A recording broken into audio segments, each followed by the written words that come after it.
So for CFA level 3 candidates, it's an absolutely amazing news. So earlier we used to have a lot of time management problem in the first half, the morning paper. And we used to have those written answer questions, as in you have to type the answers, and time management was an issue. This has been for a while. Even when the exam format was a written based exam, this was a problem.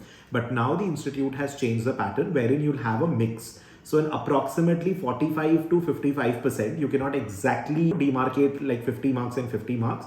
So about 45 to 55% of the paper will be essay type. That is, you'll have to write down the answers as in type in, and the remaining will be your item sets, 4 to 6 MCQs per item set. The second half is also going to be the same. So now the entire essay type used to be in the morning half, and the entire item set used to be in the afternoon half. That has changed. So this is going to make our time management process very, very easy. You are still going to be following the time management tools and all that I have told you in class in the how to attempt the exam lecture and how to use a software lecture, because I've told you the approach to attempting the written answer questions and the approach to attempting the item set questions. But now the time management becomes much, much easier for you, and you will have a mix of essay type as well as item sets in the morning and the afternoon half. So I doubt that now if any student is going to be missing his paper or unable to complete the essay type question. So I don't think that is going to be a problem anymore for you all. So that's a great news, and all the very, very best. You've got your February exams coming up.